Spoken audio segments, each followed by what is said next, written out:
ठीक है, आज की क्लास हमारी फ़िज़िक्स की, जिसमें हम आपको बताएंगे फ़िज़िक्स की ब्रांचेस। क्या पढ़ाएंगे?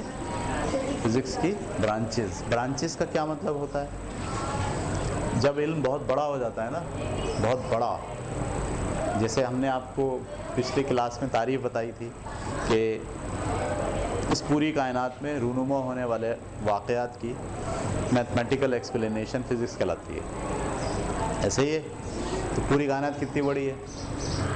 बहुत बड़ी है, सही है। हवाओं को स्टडी करना अलग है, ज़मीन को स्टडी करना अलग है, समंदरों को स्टडी करना अलग है, बिजली को स्टडी करना अलग है, सही है। तो ये जो इल्म बहुत बड़ा हो जाता है ना, तो फिर इसको ब्रांचेस बना देते हैं, पैकेट्स बना देते हैं। इसके अंदर हम सिर्फ ये वाली स्टडी करेंगे, ज़मीन की स्टडी जो है वो हम इस ब्रांच में करेंगे, ठीक है। खला की स्टडी हम इस ब्रांच में करेंगे, एटम को स्टडी करेंगे तो इस ब्रांच में करेंगे।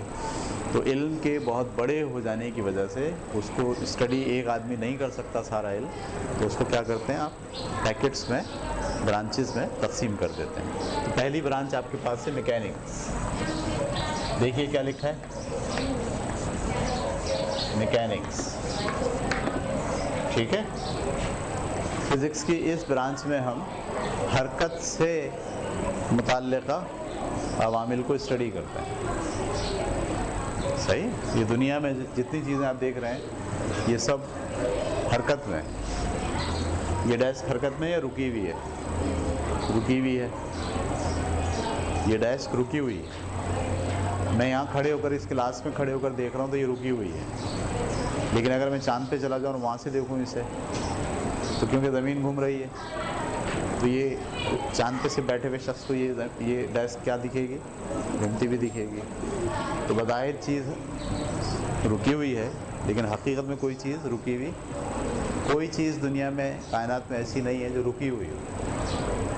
सब हरकत कर रहे हैं। हरकत में बरकत है, बोलते हैं हरकत में बरकत है, और सुकून में मौत है। तो दुनिया की कोई चीज़ पर आप नज़र डालिए, कोई चीज़ रेस्ट में नहीं है। लगती है रेस्ट में, सुकून में, लेकिन हकीकत में वो सुकून में नहीं होती, ठीक है। तो हरकत से मुताल्लिक़ा सारे अवामिल का मुताल्ला हम इस ब्रांच में करते हैं। चीज़ें हरकत क्यों करती हैं? ब्रेक लगाते हैं तो रगड़ क्यों पैदा होती है? आप मोटरसाइकिल पे बैठ के जा रहे हैं, जैसे ब्रेक लगाते हैं आप आगे की तरफ क्यों झुकते हैं? बस में आप खड़े हैं, बस एकदम चलना शुरू करती है, सब लोग पीछे गिरते हैं। ब्रेक लगता है तो सब लोग आगे गिरते हैं। ऐसा क्यों होता है? चलती बस में से अगर मैं छलांग लगा दूँ तो गिरने का अंदेशा ज़्यादा है। ऐसा क्यों होता है? हरकत की वजह से जो फेनोमिना हो रहा है इस कायनात के अंदर, उस फेनोमिना को आप स्टडी करेंगे किस में? मैकेनिक्स में। समझ में आ गई? फ़िज़िक्स की कौन सी ब्रांच जिसमें हम हरकत के बारे में पढ़ते हैं। नंबर 2 बताइए क्या है? एरोडायनेमिक्स, मुझे दे रहे हैं थर्मोडायनेमिक्स। दूसरी जो ब्रांच है उसका नाम है थर्मोडायनेमिक्स।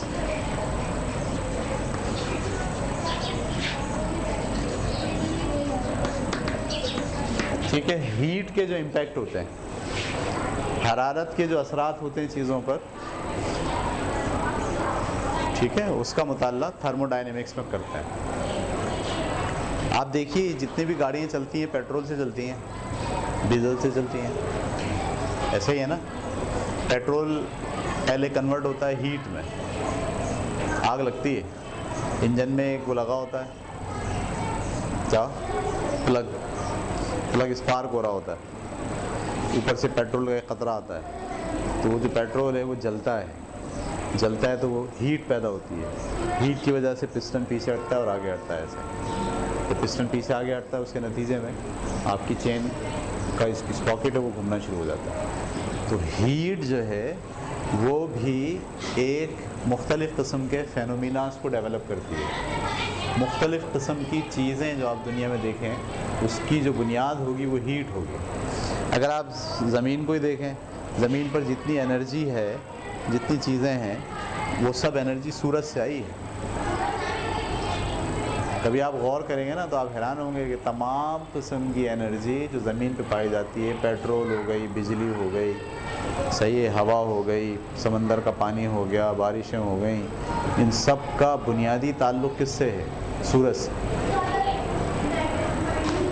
ठीक है, तो सूरज से क्या है? हीट आती है। हीट से क्या नताइज निकलते हैं, क्या असरात होते हैं इस कायनात पर हीट के, वो सारा मुताल्ला हम किस में करेंगे? थर्मोडायनेमिक्स में। मैकेनिक्स में क्या करेंगे? हरकत, चीज़ें हरकत कैसे करती हैं, हरकत की वजह से क्या होता है, ये मैकेनिक्स में पढ़ेंगे। थर्मोडायनेमिक्स में हम क्या पढ़ेंगे? हीट की वजह से इस कायनात में क्या चीज़ें रूनुमा होती हैं, उसे हम कहते हैं थर्मोडायनेमिक्स। क्लियर हो गई बात आपको? उसके बाद इलेक्ट्रिसिटी, तीसरी जो ब्रांच है उसका नाम है इलेक्ट्रिसिटी। इलेक्ट्रिसिटी का मतलब बिजली। ठीक है, इलेक्ट्रिसिटी का मतलब क्या है? बिजली। तो बिजली क्या होती है, कैसे बनती है, और बिजली से चीज़ें कैसे काम करती हैं, मशीनें चलाते हैं अब तो हम बिजली से, पंखा चल रहा है, फ्रिज चल रहा है, तो मोबाइल चल रहा है, ये सब बिजली से चल रहा है। ठीक है, तो बिजली क्या है, उसके अंदर क्या चीज़ें ऐसी होती हैं वो, और उनसे क्या असरात मुरतब होते हैं इस पूरी दुनिया के अंदर, इन सब का मुताल्ला हम फिज़िक्स की उस ब्रांच में करते हैं जिसे कहते हैं इलेक्ट्रिसिटी। ठीक है, फिर इलेक्ट्रिसिटी भी बड़ी हो जाती है बहुत, तो उसको फिर आप दो हिस्सों में तोड़ते हैं, एनालॉग और डिजिटल। सही है, जो फ्रिज काम कर रहा है एनालॉग पे काम कर रहा है। ठीक है, लेकिन आपका जो मोबाइल काम कर रहा है बिजली से, वो एनालॉग पे काम नहीं कर रहा, वो डिजिटल पे काम कर रहा है। जहाँ गिनती आ जाए ना 1 2 3 4 5 ऐसी चीज़ें आनी शुरू हो जाएं, तो समझ लीजिए कि ये अब डिजिटल बात हो रही है। अब ये जो पंखा है ये डिजिटल नहीं है, ये एनालॉग है। कल तो बिजली से रहा है, तो बिजली को भी आगे जाके दो हिस्सों में तोड़ देते हैं, एक एनालॉग और एक डिजिटल। सही है, जहाँ गिनती है, नंबर हैं, सही, ऑन ऑफ चल रहा है, ऑन ऑफ, कुछ लाइटें जल रही हैं, कुछ लाइटें नहीं जल रही हैं। इसकी बुनियाद पर जो नई इलेक्ट्रिसिटी डेवलप हो रही है उसे आप कहते हैं डिजिटल इलेक्ट्रिसिटी या डिजिटल इलेक्ट्रॉनिक्स। ठीक है भाई, तो ये हो गया जनाब आपका इलेक्ट्रिसिटी। इसके बाद हम पढ़ने जा रहे हैं मैग्नेटिज्म। चौथी जो ब्रांच है उसका नाम क्या है? मैग्नेटिज्म।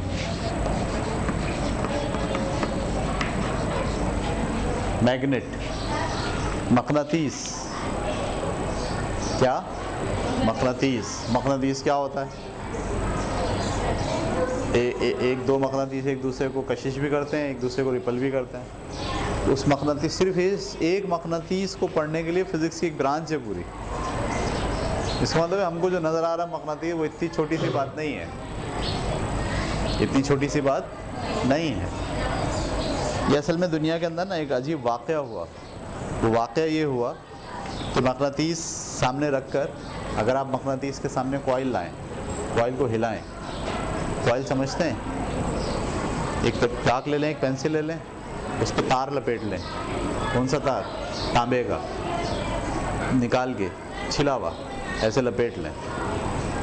लपेट के दोनों इसको बाहर निकालें तो कॉइल बन जाएगी। उस कॉइल के दो सिरे हैं, उसको एलईडी से बांध दें। एलईडी समझते हैं ना? एलईडी जो जलती है, जो रोशनी होती है, किसी भी छोटी सी लाइट, एक बारीक लाइट जो होती है उसको एलईडी कहते हैं। दोनों सिरों को एलईडी से बांध दें।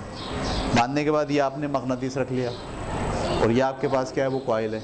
ज़रा इस कॉइल को इस मकनातीस से ऐसे ऐसे हिलाएं, ज़रा करीब करके, आप देखेंगे एलईडी जलना शुरू हो जाएगी। जब तक हिलाते रहेंगे जब तक एलईडी जलती रहेगी, जब रोक देंगे तो एलईडी बंद हो जाएगी।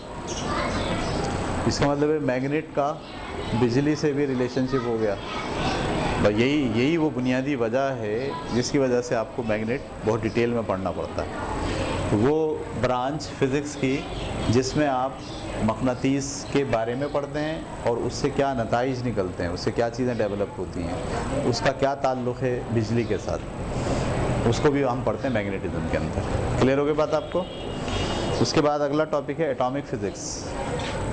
पांचवी जो ब्रांच है आपके पास उसको हम कहते हैं एटॉमिक फ़िज़िक्स।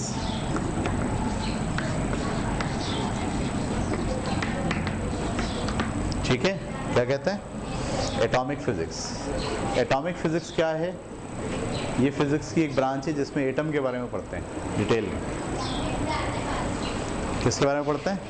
एटम बहुत छोटा होता है, आपने 8वीं क्लास में भी डिटेल में पढ़ा होगा। बहुत छोटा ज़र्रा होता है एटम, उसमें इलेक्ट्रॉन होते हैं, प्रोटॉन होते हैं, न्यूट्रॉन होते हैं, उसमें शेल होते हैं। पहला शेल के कहलाता है, दूसरा शेल एल कहलाता है, सब पढ़ा होगा आपने ये। उसका न्यूक्लियस भी होता है जिसमें प्रोटॉन बंद है और न्यूट्रॉन बंद है, वो सारे इलेक्ट्रॉन बाहर जो है वो घूम रहे हैं। ये जो सारी स्टडी है ये तो बहुत तारुफ है, तारुफ। इसकी बुनियाद पर एटम बम बनता है, इसकी बुनियाद पर एटमी बिजली बनती है, इसकी बुनियाद पर एक्सरे मशीनें बनती हैं, इसकी बुनियाद पर मेडिकल साइंस में बहुत काम हो रहा होता है। तो ये एक पूरी एटम को जब आप किसी ब्रांच में स्टडी करते हैं डिटेल में, तो उसे आप कहते हैं एटॉमिक फिज़िक्स। अच्छा, ये बात और हैरत अंगेज़ बात ये भी है कि आप, बल्कि आगे बात आएगी तो मैं समझाऊंगा, बल्कि इसी में साथ लिख देता हूँ आपको। छठे नंबर पे है न्यूक्लियर फिज़िक्स। क्या है? Nuclear physics. क्या मतलब न्यूक्लियर की? जो आप एटम पढ़ते हैं ना, एटम के ऑर्बिट हैं, इलेक्ट्रॉन हैं, मजमूई तौर पर ये एटम है। लेकिन अगर आप सिर्फ न्यूक्लियस को पढ़ें, सिर्फ न्यूक्लियस को, तो ये अलग ब्रांच है फिज़िक्स की, जिसको क्या कहते हैं? Nuclear physics. क्योंकि इसकी स्टडी बहुत डिटेल में है। इसके अंदर दो ज़र्रे हमने पढ़े ना, एक न्यूट्रॉन होता है, एक प्रोटॉन होता है। जब आप आगे जाते हैं तो पता चलता है इसमें 36 टाइप के पार्टिकल हैं। कितने टाइप के? हाँ, बड़ी क्लासें में जब आप जाके पढ़ेंगे तो न्यूक्लियस के अंदर भी 36 टाइप के पार्टिकल हैं। और ये बहुत फेनोमिना जाहिर करता है, रेडियो एक्टिविटी इसी के अंदर आती है। सही, हम इसको जब आएगा टॉपिक तो फिर इसको डिटेल में पढ़ेंगे। शायद न्यूक्लियर फिज़िक्स का ताल्लुक आपकी 10वीं जमात में आए, 9वीं जमात में नहीं होगा। ठीक है, तो आज की क्लास में हम ये 6 ब्रांचेस तक अपनी क्लास को महदूद रखते हैं। ठीक है, हम मैथ पढ़ेंगे इसके बाद। तो पहली ब्रांच क्या हो गई? मैकेनिक्स। क्या होती है मैकेनिक्स? हरकत के बारे में पढ़ते हैं, हरकत और उस पर हरकत की वजह से क्या असरात रूनुमा होते हैं। ठीक है, हरकत की वजह से बड़े असरात रूनुमा होते हैं। हवा चलती है हरकत की वजह से, और हवा एक जगह से दूसरी जगह चली जाए, मौसमों पर असरअंदाज होती है। हवा की वजह से बादल चलते हैं, हवा की वजह से जो है वो बादल एक जगह से दूसरी जगह पहुंचते हैं। अगर हवा ना चले, हरकत ना हो, तो पूरा सिस्टम आपका जो है ना बैठ जाएगा। तो सारा मुताल्ला आप किस में करते हैं? मैकेनिक्स में। उसके बाद है थर्मोडायनेमिक्स। हीट के क्या असरात होते हैं इस कायनात पर, ज़मीन पर, चीज़ों पर, हम पर, हीट के क्या असरात होते हैं। सही है, आपने देखा 2 गिलास कांच के एक दूसरे में रख दें तो वो चिपक जाते हैं, बंद हो जाते हैं। तो उसको हल करने का क्या तरीक़ा है? उसको गर्म पानी के अंदर रख दें आप, तो नीचे वाला फैल जाता है। तो ये हीट के असरात हैं। ये सारा मुताल्ला हम किस में करेंगे? थर्मोडायनेमिक्स में। इलेक्ट्रिसिटी में हम किसका मुताल्ला करेंगे? बिजली का। बिजली 2 तरह की होती है, एक एनालॉग, बिजली नहीं, बिजली का मुताल्ला 2 तरह का है, एक एनालॉग और एक डिजिटल। उसके बाद मैग्नेटिज्म, इसमें हम मक़नातीस और उसके असरात का मुताल्ला करते हैं। एटॉमिक फ़िज़िक्स में हम एटम के बारे में डिटेल में पढ़ते हैं। और न्यूक्लियर फ़िज़िक्स में हम उस एटम के अंदर जो न्यूक्लियस होता है उसके बारे में डिटेल में पढ़ते हैं।